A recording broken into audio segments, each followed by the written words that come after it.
Are Black Americans an official socioeconomic underclass? Whether Black Americans are this nation's official underclass depends on the criteria used to define the term.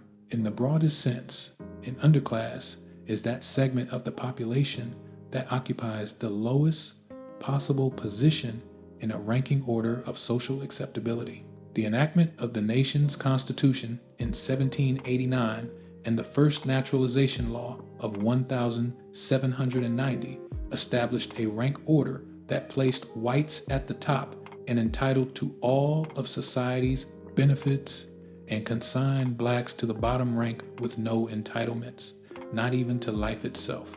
The naturalization law declared America to be a white nation with blacks acceptable only as slaves. In subsequent years of Jim Crow semi-slavery and political correctness, a deliberate and carefully interlinked set of laws and public policies assured Black presence as a subordinated labor and consumer class. Consequently, Black people became the designated official underclass, and it has yet to be repudiated or changed. Until that happens, Blacks are restricted to conditions that place them outside and beneath mainstream society. Governmental agencies and scholars have broadened and modernized the definition of an underclass as any group in America that lives as if they were in a poverty-stricken country. This immigration-based, politically correct public policy is designed to shift the nation's focus from Blacks to Hispanics, Asians, and other immigrating ethnicities. However, this gesture changes nothing in the original underclass designation because immigrant groups have always ranked above Blacks in the order of social and political acceptability. Immigrant groups are credentialed by federal authorities and are granted access to benefits. As soon as the next generation loses its accent, even those with some color are accepted as white and move into the middle and upper classes. Blacks, as a caste, have never had the class mobility granted to immigrants. The U.S. Census chart below, real median household income by race and Hispanic origin of householder, 1,967-20141, shows how Blacks stay fixed in an underclass income status. It depicts the racial hierarchy in our society and presents the reality that Blacks are fixed at the lowest income level.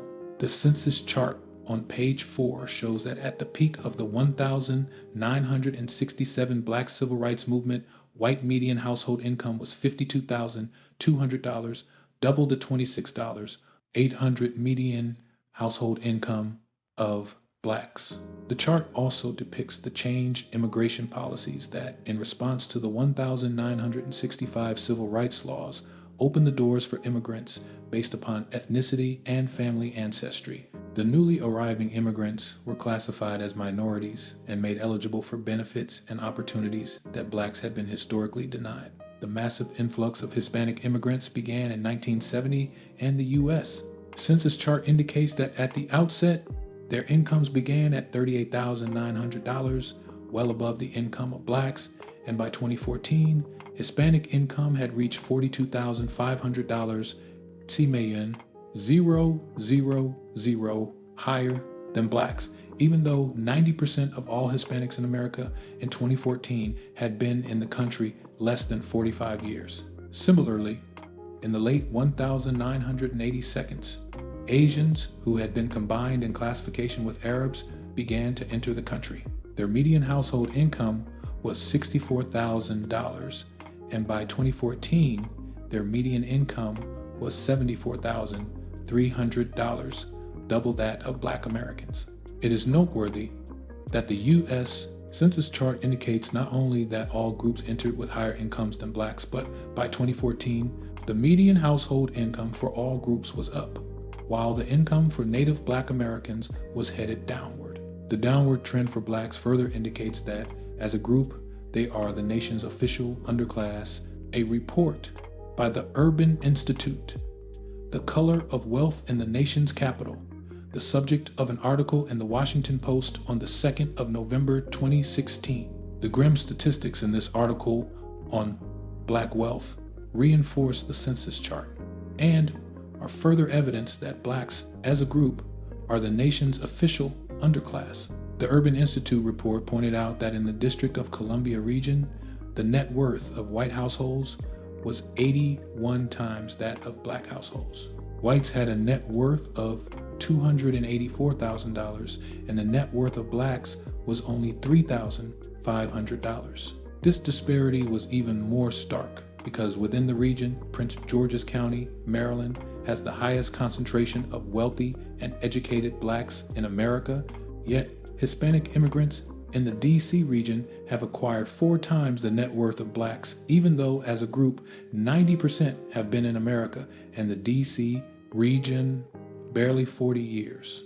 The same bottom rung status applies to blacks in business ownership, wealth accumulation, and in the hiring process. A group becomes a permanent underclass when, regardless of individual exceptions that exist, the group remains fixed at the lowest levels, century after century, regardless of whether the mainstream economy is experiencing boom or bust times. An underclass, the black race and its members, are routinely blamed for their own socioeconomic dilemma. Conservatives argue that black underclass status results from failure to take advantage of the limitless social, political, and economic opportunities that this nation offers to all groups. They further postulate that blacks are handicapped by their attitudes, values, culture, and work ethic, which differ from that of mainstream white society. Blacks did not become a permanent underclass on their own. It is critically important that Black Americans understand the disadvantages of an underclass status. By the very nature of its socioeconomic conditions, an underclass is predestined to live at the lowest level of the system as beggars or criminals. Neither civil rights nor social integration can effectively help them to escape from their underclass status. America's ranking order of social acceptability is tightly woven into the nation's psyche. Some group has to be at the bottom. It is not possible for every group to be equal in socioeconomic status.